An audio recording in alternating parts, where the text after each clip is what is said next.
Karimnagar lower Maner డ్యాంతో పాటు ఇక్కడున్న జలాశయాలు అనేక రకమైన వలస పక్షులను ఆకర్షిస్తున్నాయి. అట్లాంటి వలస పక్షులు ఎన్నో వచ్చి ఇక్కడే స్థిరపడిపోయిన సంఘటనలు కూడా ఉన్నాయి. అట్లాగే మనకు వాతావరణ సూచనలు కూడా పసిగట్టే పక్షులు కొన్ని ఉన్నాయి. అట్లాంటి వివరాలు తెలుసుకునేందుకు మనకు బర్డ్ వాచర్ మధు గారు మనతో పాటు ఉన్నారు. ఆయన అడిగి మరిన్ని వివరాలు తెలుసుకుందాం. సార్, ఇక్కడ మనకు కరీంనగర్ లోయర్ మానేర్ డ్యాంలో ఎట్లాంటి పక్షులు వస్తుంటాయి సార్? ఇక్కడికి విదేశాల నుండి కూడా వలస పక్షులు వస్తాయండి. రెడ్డిషెల్ డక్స్ ఇక్కడ రెగ్యులర్గా కనిపిస్తూ ఉంటాయి. అట్లాగే నవ్ బిల్డ్ డక్స్ కానీ, లిటిల్ టర్న్ కానీ, టర్న్స్లో చాలా రకాల టర్న్స్ ఇక్కడ కనిపిస్తూ ఉంటాయి. రీసెంట్గా విష్కర్డ్ టర్న్ కూడా సైట్ అయింది. అది వేరే ప్రాంతాల నుంచి ఇక్కడికి వలస వస్తూ ఉంటుంది. అట్లాగే పెరిగ్రిన్ ఫాల్కన్ అండి, అది ప్రపంచంలోనే అత్యంత వేగమైన పక్షి. మనకు పెరిగ్రిన్ ఫాల్కన్ కూడా ఇక్కడే కనిపిస్తుంది, డ్యామ్ చుట్టుపక్కల కనిపిస్తూ ఉంటుంది. మొన్న మనకు ఆల్మోస్ట్ మార్చి నెల వరకు కూడా ఇక్కడ రికార్డ్ జరిగింది. సో మార్చి తర్వాత మళ్ళీ ఇక్కడ కనపడలేదు. మేబీ చూడాలి ఇంకా. దీంతోపాటు ఇంకా చాలా రకాలు పల్లాస్ గర్ల్స్ వస్తాయి, బ్రౌన్ హెడెడ్ గర్ల్స్ వస్తాయి, చాలా రకాల గర్ల్స్ వస్తాయి. సో మెనీ బర్డ్స్ అండి.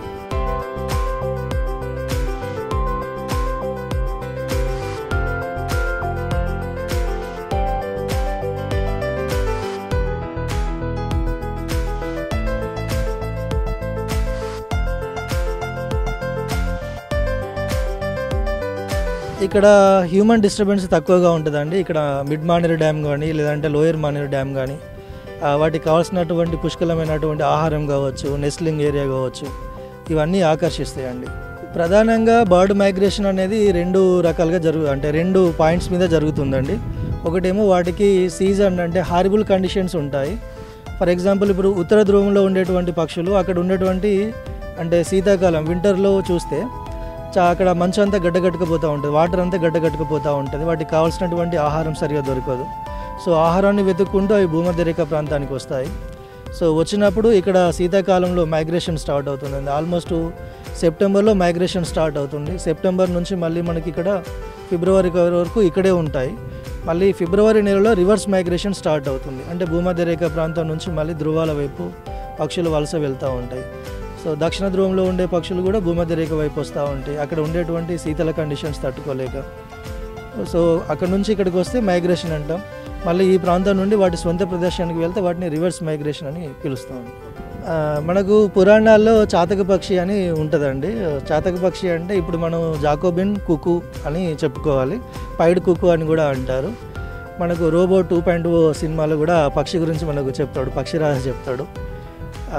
అది మనకు ఆఫ్రికా నుండి మన ఇండియాకి మైగ్రేట్ అవుతుందండి. ముఖ్యంగా ఈ మాన్సూన్ సీజన్లో అంటే వర్షాకాలంలో జూన్ నెలలో మనకు కనిపిస్తూ ఉంటుంది, మే ఎండింగ్లో కానీ జూన్ మొదటి వారంలో కానీ. సో అది రావటము, దాంతోపాటు ఋతుపవనాలు కూడా వస్తూ ఉంటాయి మనకు. సో రైతులు ఏమనుకుంటారంటే ఆ పక్షి కనబడితే మనకు వర్షాలు వస్తాయి, ఈ సంవత్సరం వర్షాలు బాగా పడతాయని అనుకుంటారు. జాకోబిన్ కుకు దాని పేరు. మనం తెలుగులో అయితే వరుణ పక్షి అంటాము, పురాణాల్లో కూడా దాని ప్రస్తావన ఉంటుంది. అది వర్షపు నీళ్ళను మాత్రమే తాగి బ్రతుకుతుంది అనేటువంటి ఒక కథ ఉంటుంది. పడుతుంటేనే తాగుతుందా? అంటే వాస్తవానికి వర్షం పడుతుంటే నోరు తెరిచి ఏం తాగదండి. దాని తలపైన ఇట్లా క్రిస్టే ఉంటుంది, ఇలా ఉంటుంది అనమాట. ఇది పైన ఉండేది క్రిస్టే.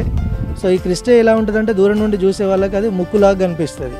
వర్షం నీళ్ళు పడ్డప్పుడు అది నీళ్ళు తాగుతుందేమో అని మనం భ్రమపడతాం. వాస్తవానికి వర్షం నీళ్ళనేం తాగి బ్రతకదు. అది వర్షాన్ని తెచ్చే పక్షిగా మన భారతీయుల్లో ఒక నమ్మకం ఉంటుంది. జాకోబిన్ కుకు అంటారు, వరుణ పక్షి అని కూడా పిలుస్తారు.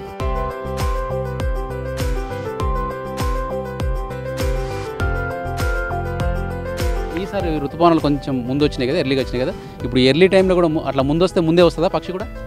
అంటే పక్షి వర్ణ పక్షి లేదంటే జాకోబిన్ కుకు అనేది ఇండియాలో మైగ్రేటరీ కమ్ రెసిడెంట్ అండి. ఆఫ్రికా నుండి కొన్ని పక్షులు వలస వస్తాయి, ఇక్కడే ఆగిపోతాయి. వర్షాకాలం అయిపోయిన తర్వాత అవి మళ్ళీ రిటర్న్ అయిపోవాలి. అట్లా అయిపోకుండా రిటర్న్ అవ్వకుండా ఇక్కడే ఉంటాయి. వాటికి కావాల్సినటువంటి ఆహారం కానీ లేకుంటే బ్రీడింగ్ కానీ ఇక్కడే చేస్తూ ఉంటాయి. పక్షులు ఏంటంటే అవి గూళ్ళు కట్టవండి, పారాసైట్ బ్రీడింగ్ చేస్తాయి. అంటే వేరే పక్షుల గూళ్ళలో ఇవి చొరబడి వాటిలో గుడ్లు పెట్టి వెళ్ళిపోతాయి. వేరే పక్షులే వీటి గుడ్లను పొదుగుతాయి, వాటి పిల్లల్ని కూడా అవే సాగుతాయి అన్నమాట. ఈ పక్షులు వెళ్ళిపోతాయి. కొన్ని ఎగరటం ఇష్టం లేక ఇక్కడ ఇండియాలో ఉండిపోతాయి, ఏడాది మొత్తం కనిపిస్తూ ఉంటాయి. ఎక్కువగా ముళ్ళ కంపలు ఉంటాయి కదా, తుమ్మ చెట్లు, వాటిపైన సర్కార్ తుమ్మలు, తుమ్మ చెట్లు, అట్లాంటి ముళ్ళ కంపలపైన ఎక్కువగా కనిపిస్తూ ఉంటాయి. ఈ సీజన్లో వాటి జనాభా చాలా ఎక్కువగా కనిపిస్తుంది. ఎందుకు ఎక్కువగా కనిపిస్తుంది అంటే ఆఫ్రికా నుండి ఇతర ప్రాంతాల నుండి మన దేశానికి వలస వస్తాయి. మిగతా టైంలో వాటి జనాభా తక్కువగా ఉంటుంది. ఎందుకు అంటే అవి మళ్ళీ ఆఫ్రికాకి ఇతర దేశాలకు వెళ్ళిపోతాయి. ఒక పక్షి మీరు చూసిన తర్వాత ఇది ఫలానా పక్షి అని మీరు ఎట్లా గుర్తిస్తారు? తర్వాత ఇప్పుడు ఈ వర్ణ పక్షిని గురించిన అధ్యయనం ఎట్లా చేశారు? మాకు రికార్డ్స్ ఉంటాయండి, మాకు ఫోటోగ్రఫీ గ్రూప్స్ ఉంటాయి, గ్రూప్స్లో చూస్తూ ఉంటాం. అట్లాగే మాకు బుక్స్ కూడా ఉంటాయి, యాప్స్ కూడా ఉంటాయి, ఆండ్రాయిడ్ యాప్స్ కూడా ఉంటాయి. మాకు ఏదైనా బర్డ్ కనుక తెలియలేదంటే దాని ఫోటోని యాప్లో అప్లోడ్ చేస్తాం. లేదంటే మాకున్నటువంటి లిటరేచర్లో బర్డ్ ఆర్నిథాలజీకి సంబంధించిన బుక్స్ ఉంటాయి, అందులో కంపేర్ చేసుకుంటాం. ఈ బర్డ్ ఏంటి, దాని లక్షణాలు ఏంటి, రంగు, ముక్కు ఆకారము ఇవన్నీ చూస్తామండి. దాని రెక్కలు ఎలా ఉన్నాయి, రెక్కల రంగు ఎలా ఉంది, ఇవన్నీ చూసుకొని పక్షుల్ని మేము స్టడీ చేస్తాం.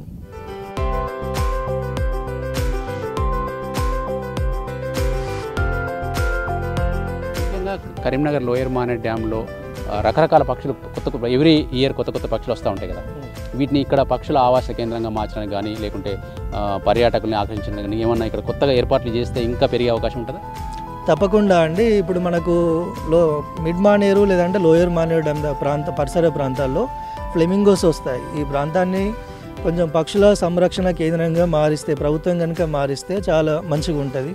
వచ్చినటువంటి పక్షులు కూడా మళ్ళీ అన్సీజన్లో డిస్టర్బ్ అవ్వకుండా తిరిగి వెళ్ళకుండా ఉండే అవకాశం కూడా ఉంటుంది. ఇక్కడ మనకు ఫ్లెమింగోస్ కనిపిస్తాయి. ప్రపంచంలో అత్యంత వేగవంతమైన పక్షి పెరిగ్రిన్ ఫాల్కన్ కూడా ఇక్కడ కనిపిస్తుంది. మనకు రెడ్డిషెల్ డక్స్ కనిపిస్తాయి. అట్లాగే ప్రపంచంలో అత్యంత ఎత్తులో ఎగిరేటువంటి బాతు, ఏకైక బాతు అండి, బార్ హెడెడ్ గీస్ అంటాం. ఆ బార్ హెడెడ్ గీస్ కూడా 500 నుంచి 600 వరకు ఇక్కడికి మైగ్రేట్ అయ్యి వస్తాయి.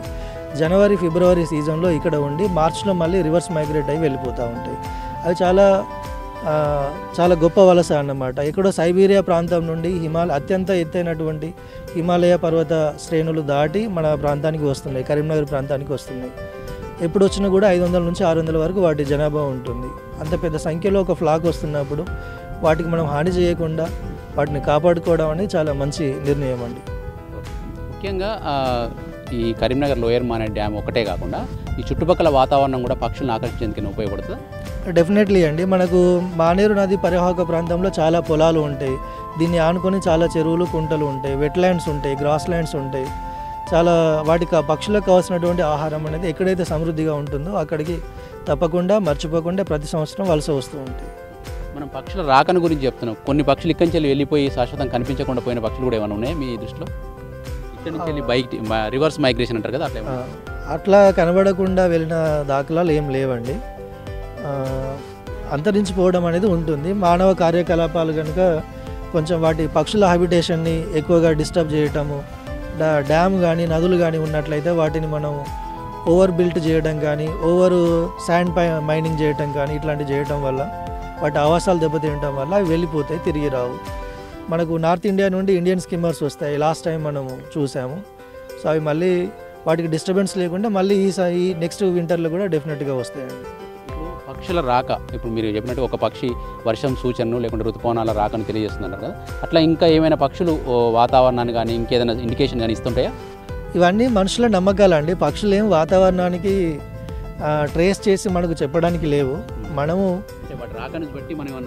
అంతే అండి, అంతే. మనం రాసుకున్న కథలు ఇవన్నీ కూడా మనకు అనుకూలంగా మనకు నచ్చే విధంగా మనం రాసుకున్న కథలు తప్ప పక్షులకు పర్యావరణాన్ని అవి సెన్స్ చేస్తాయి. పర్యావరణంలో వచ్చే భూకంపాలు ఇట్లాంటి వాటిని అవి సెన్స్ చేస్తాయి తప్ప ఋతుపవనాలని అవి సెన్స్ చేసి రావటం అనేది కొంచెం కష్టం అండి. అట్లా చెప్పలేము మనం. అంటే ఋతుపవనాలు ఒకటే కాదు, మీరు అన్నారు భూకంపాలు వచ్చే రాకను కూడా వాటిలో ఒక్కసారిగా అలజడి వస్తుంది, కొన్ని పక్షులు ఒక్కసారిగా భయంగా ఉరుకుతూ ఉంటాయి. అవి ఏమైనా సింబల్స్ ఇస్తున్నట్ట మనకు?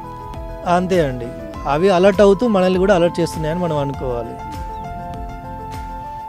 ఇంకా ఈ పక్షి అధ్యయనంలో మీరు ఎంతకాలం నుంచి పనిచేస్తున్నారు సార్? ఏం చెప్తారు మనకు సొసైటీకి?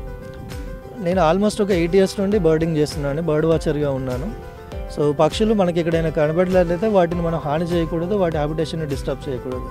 ఒక చెట్టు పైన గూడు ఉందనుకోండి, ఆ చెట్టును కొట్టేయకూడదు, పక్షి గూడును వదిలి వెళ్ళేదాకా కూడా కొట్టేయకూడదు. అట్లాగే మనకు నదీ తీరాలు ఉన్నాయి, నదులు ఉన్నాయి, డ్యామ్స్ ఉన్నాయి. మనకు అవసరం లేని నిర్మాణాలు చేయడము, వాటర్ లెవెల్స్లో మార్పులు తీసుకురావడము, ఓవర్ మైనింగ్ చేయడం, ఇట్లాంటి వాటి వల్ల పక్షుల ఆవాసాలు దెబ్బతింటున్నాయి. కాబట్టి పక్షులు అనేవి పర్యావరణానికి సూచికలండి. ఎక్కడైతే పక్షులు ఎక్కువగా ఉంటాయో అక్కడ పర్యావరణం బాగుంది, హ్యాబిటేషన్ బాగుందని మనం అర్థం చేసుకోవాలి.